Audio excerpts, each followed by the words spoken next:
Spray. नमस्कार मंडळी. तर बघा कसलं ऊन पडलंय, 4 वाजायला आले तरी ऊन बघा कसलं लागतंय.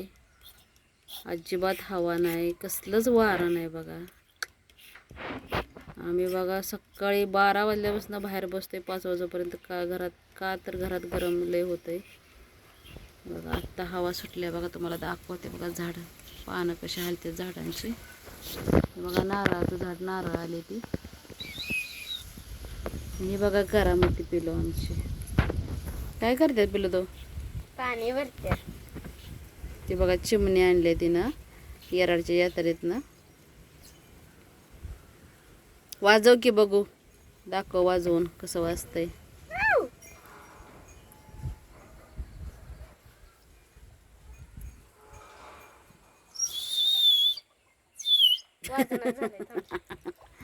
पाणी जास्त असं वाजतंय ना. आजूबाजूच्या चिमण्या सगळ्या गोळा होतील बघा. आता कुठं चिमणी वरडत्या, कुठं बघा आलेच आलेच आलेच आलेच.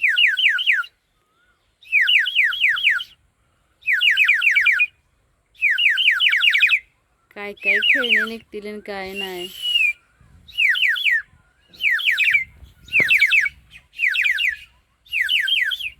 थांब पिलो पिलो थांब जरा बघू. आवाज आला इकडून झाडावर. वाजव वाजव वाजव वाजव बरं.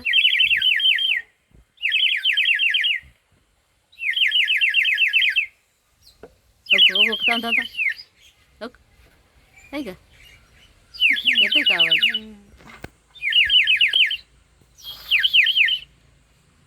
उंबराच्या झाडावर बसले ते बघा चिमण्या. त्यांना खरोखर असं वाटतं की चिमणीच कुठं वरडत्या, त्या पण वरडते त्या.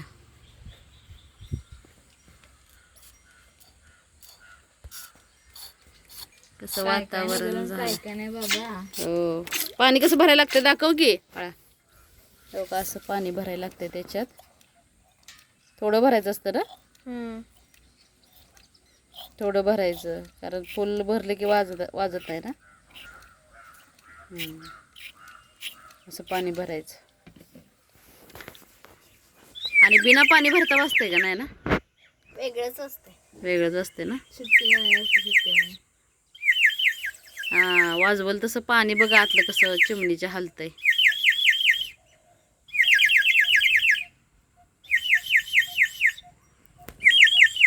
बघा वातावरण कसं झालं या.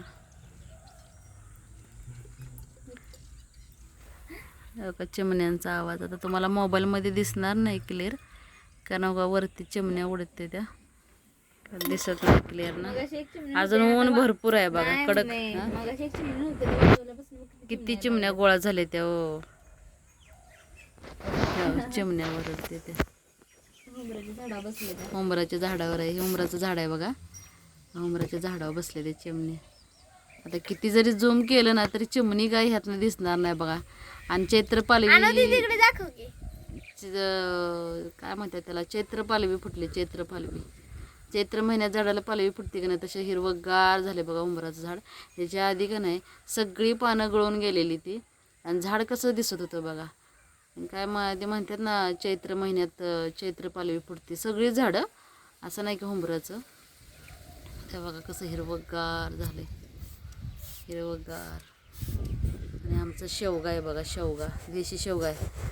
त्याला शेंगा लागले ते बघा, गच्च भरले झाड शेंगाच शेंगा इथं. आणि इथं सकाळी आंब्याचं झाडाची ढापी मोडली, का तर लय आंबा, एका ढाळीला लय आंबा आलेलं, त्यामुळे ते बोजानं ढाळीच मोडली त्याची. हे आमच्या पिलूनं सगळं आंबा काढून आणलं लोणचं करायला.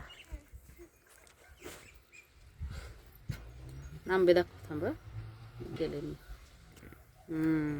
हे आंबा कलंबी आंबा आहेत. कलंबी, हो कलंबी आंबा. खायला चांगलं. पण हे काय होते माहिती आहे का, पिकाच्या वेळेला असं किडका आंबा निघतो यातनं. मग आम्ही काय आता म्हणजे मागच्या वर्षी पहिल्यांदा आम्ही खाल्ला ना तेव्हा किडका निघाला. तर हे दुसरं वर्ष आहे आंब्याचा आंबा लागायचं.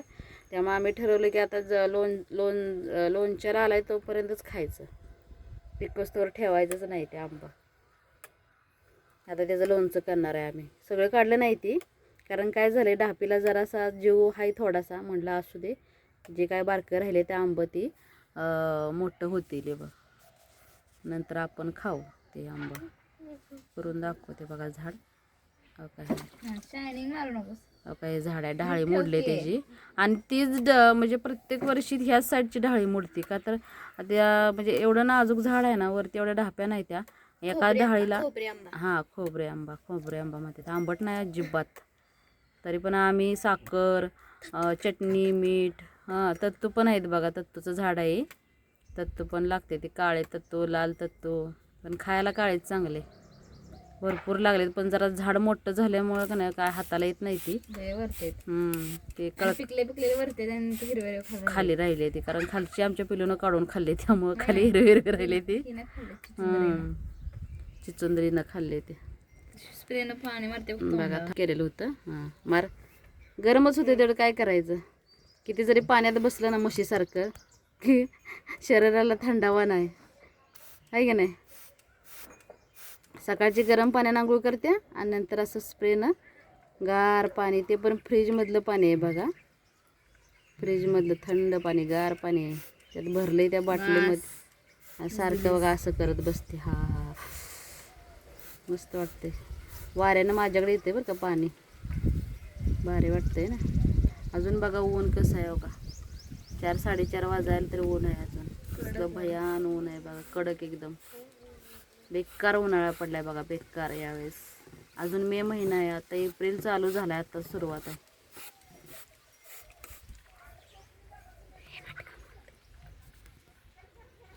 मटक्यातलं पाणी पितोय बघा आम्ही.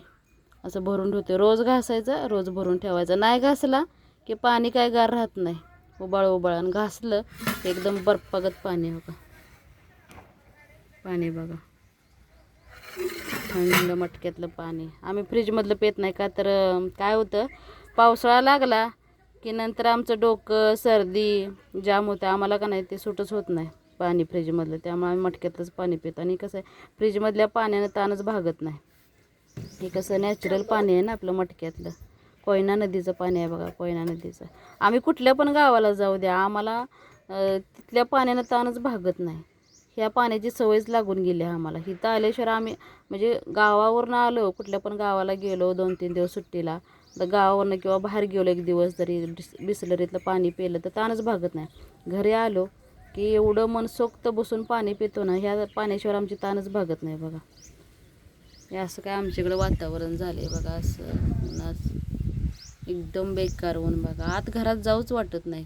कधी जाऊ वाटतं की तुम्हाला सांगते 6:30 पावणे 7च्या दरम्यान जरा अंधार पडायला लागला की मग आज जरा बरं वाटते घरात. तर ह्या टायमिंगला नको वाटते. चहा तर आम्ही संध्याकाळचा कधीतरी करतो. असं इच्छा झाली तरच करतो. नाहीतर मग गरमीमुळं नाही करत. सकाळचा एक टाईमच आम्ही चहा पितो.